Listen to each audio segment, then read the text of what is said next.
সাংবাদিক ভাই বন্ধুরা, আপনাদের সকলের প্রতি অসংখ্য ধন্যবাদ এবং কৃতজ্ঞতা প্রকাশ করছি।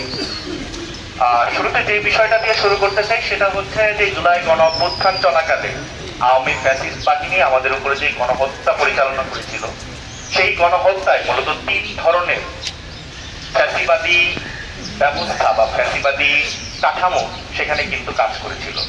একটা হচ্ছে যারা গণহত্যায় সরাসরি অংশগ্রহণ করেছে, আওয়ামী সন্ত্রাসী এবং পোশাকধারী আওয়ামী সন্ত্রাসী, তারা কিন্তু সুস্পষ্টভাবে মাঠে থেকে আমাদের উপর গুলি চালিয়ে আমাদেরকে পুড়িয়ে দিয়ে তারা গণহত্যা চালিয়েছিল।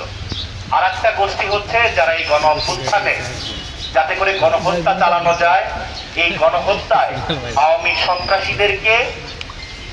সন্ত্রাসীদেরকে ফাইন্যান্স করেছিল, যারা আর্থিক সহায়তা দিয়ে এই গণহত্যাকে সংগঠিত করেছিল। আর একটা গোষ্ঠী রয়েছে যারা এই গণ অভ্যুত্থানের যাতে করে একটা সন্ত্রাসী ফ্রেমিং করে গণহত্যা বৈধ করা যায় সেই লক্ষ্যে তারা বয়ান উৎপাদন করেছিল।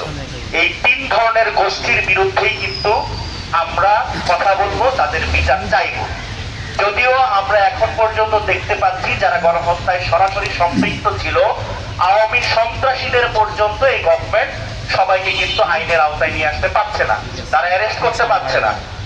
গোয়েন্দা সংস্থার কাছে আমাদের মাহাদি সুরজিতের তথ্য থাকে, কিন্তু যেই সকল সন্ত্রাসীরা আমাদের উপর গুলি চালিয়েছে তাদের কোনো তথ্য এই গোয়েন্দা সংস্থার কাছে থাকে না।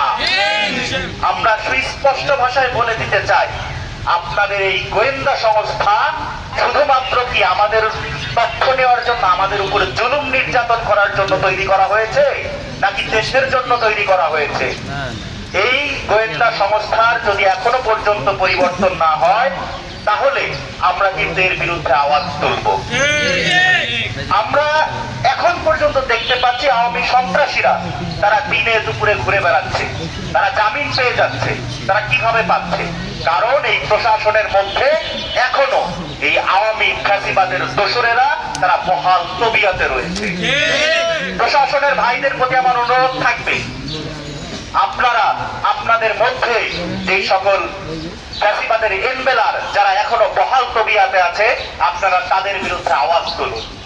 এই প্রশাসনের মধ্যে এই ফ্যাসিবাদের এমবেলারদেরকে কারা পুনর্বাসন করছে, আপনারা যদি সহজ সামর্থ্য থাকে আপনারা আমাদেরকে জানান, নয়তো জনসম্মুখে প্রকাশ করুন।